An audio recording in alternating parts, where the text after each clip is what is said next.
I'm a jazz musician, as they call. Not so much jazz, I call it creative music. I call it contemporary music, and I call it music of the spirit. And the instrument that I play is a violin, because that's the instrument I learned as a kid, as a child. And I didn't like it at the time, but that's the only instrument that I was versatile with, was the violin. And I indoctrinated myself in that instrument to play the music of what I feel.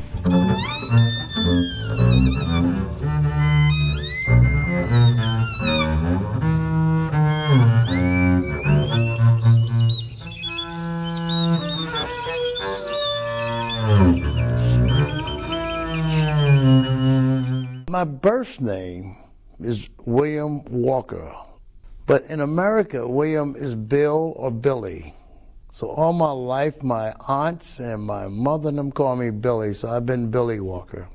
When I got to the Bronx, they named me from a cartoon, Billy Bang Bang, and his brother Butch.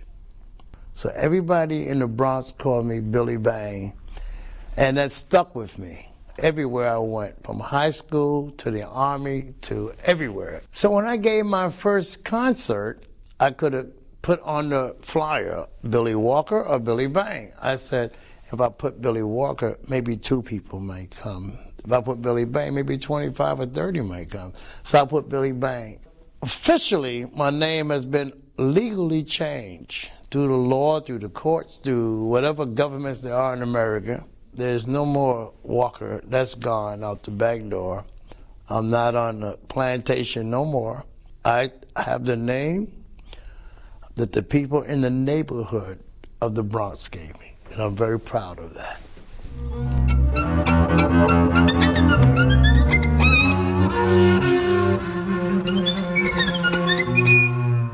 The reason why I became an artist, because I was really trying to evade society's infrastructure.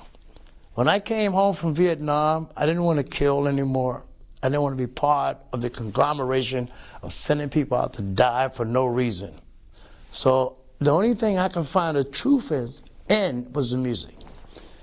And I knew I wouldn't make $1. I knew I wouldn't make a dime. I didn't care about the money. I said, as long as I believe in the truth, I can live with myself. I could get up when I go shave, I can look in the mirror and be a happy soul.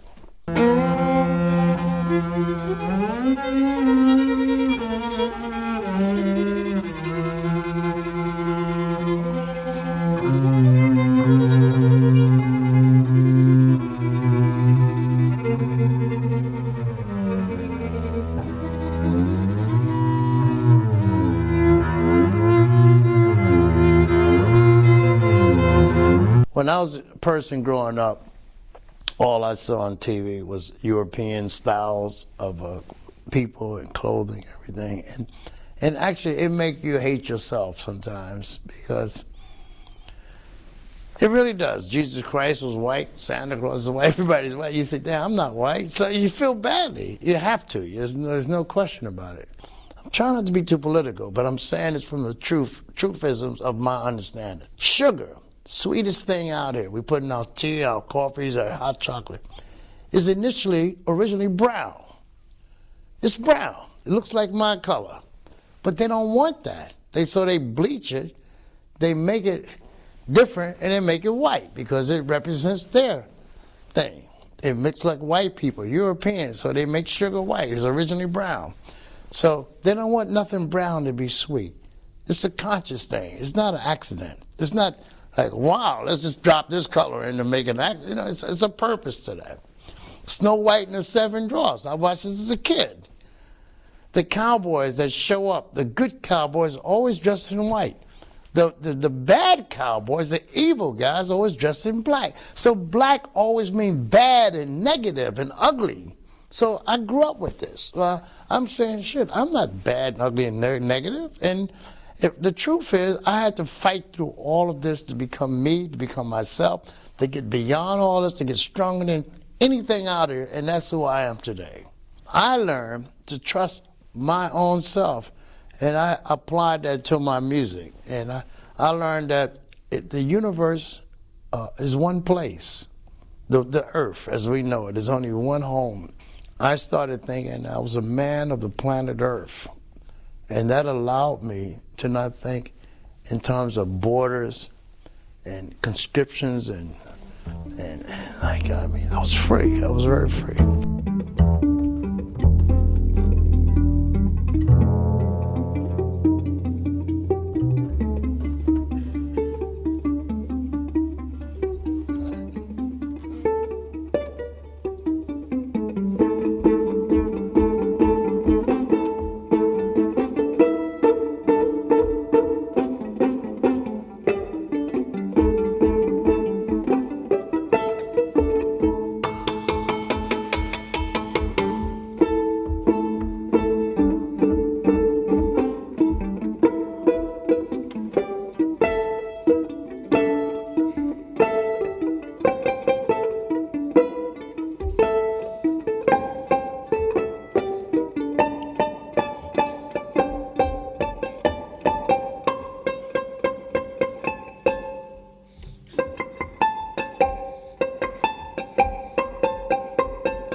I never knew my father, and I had no idea who this person was. And the only thing I remember is, well, first of all, let me try to explain this so it can make some sense. I was born in Mobile, Alabama. That's deep in the South, deep in the heart of Dixie. My mother took me out of Mobile when I was maybe 9 months, a year and a half. And when I realized I was a human being, I lived in Harlem on Lenox Avenue, 111th Street, in Lenox Avenue. But she took me back down south when I was maybe 6 years old to meet my quote-unquote father. And I remember meeting a man, and he said, "That is not my son, that is not my kid." So ever since that time, when I was in school, the teachers asked you about your mother and your father. I always thought my father was dead because I never knew my father. Only my mother, who was my best friend, until she passed away. She died when she was 47 years old from breast cancer. But she was my good buddy. I always felt cheated when she left because that was the only person I ever talked to. So I kind of been on my own.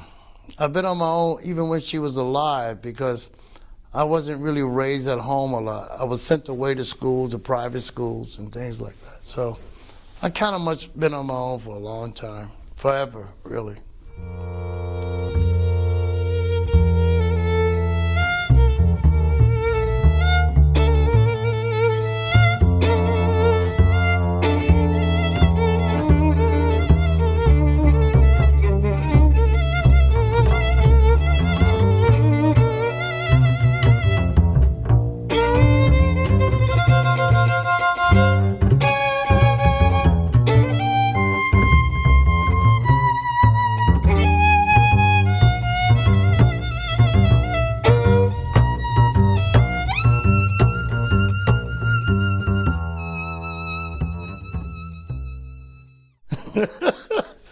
Simplicity is the key to life.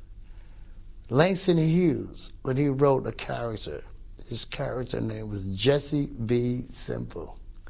Just keep it simple. And we keep grooving and moving and moving and grooving. And life is much more pleasant that way. I know many musicians, they get caught up with so many perplexities about, I'm this and I'm so-and-so. Ain't nobody, man. Just keep it nice and genuine and cool and just be happy, man. None of us got problems. I mean, all of us got problems, but none of us got time for everybody else's problems. We all got problems, man. People that do the music, the promoters, everybody got a headache. I just live my life simply. I don't give anybody a hard time unless they put me in a B&B. I don't like that stuff. Guest house. I like a hotel.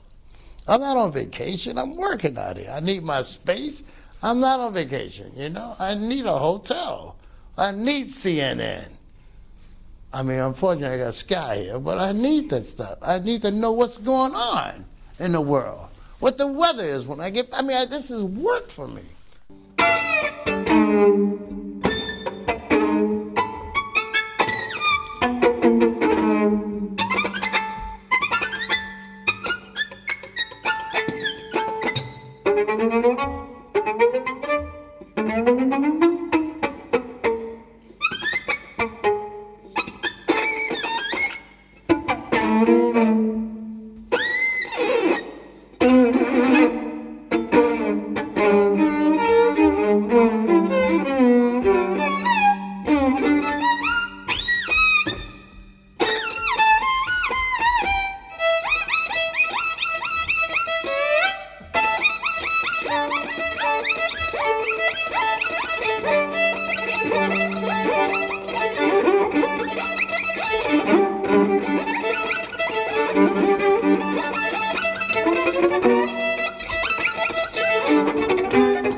I believe our jobs in life, not to be ourselves, but to be ourselves in perspective or in relationship to other people, to be selves together. In other words, I don't believe in isolation where we can just be ourselves, because I've seen people like this that couldn't get along with groups and people because they want to be themselves solely, totally, that they are just too almost selfish when they're being themselves. You know, you can be yourself to some degree. You have to be strong within oneself. But if you just think the world revolves around you as a person, being yourself, that doesn't, you cannot coexist. And coexistence makes peace, makes love, makes harmony. That's my belief. The other part of that, death, I lived many deaths being a soldier in Vietnam fighting. I learned to get past death in Vietnam as a soldier because I was afraid of death, and that's the truth. No one wants to die. But I was afraid of death that I could not be afraid of death to do my job. I put point. I was the first cat out. I did ambushes. I was in the actual war fighting. So I could not be afraid of death because I might have to give my life up for my next compadre right next to me. So death had no significance for me. The job of survival did. The job of getting the job done did. So I was not afraid of death. And nobody wants to die, but I was not afraid of it. I'm still not. And especially not now, because I think I left the world with enough documentation and testimony of the bang that if I leave tomorrow, which I'm sure I will, not tomorrow, but I'm sure I will leave, I feel good about leaving this planet Earth with what I left behind me and with me. So I have no problem with that. And then I don't know what the next story is about, where I go. So I'm not worried about that. People who are preoccupied with that do not live. And the best thing to do is to live every day, each and every day, until that time comes. And then let death take care of itself.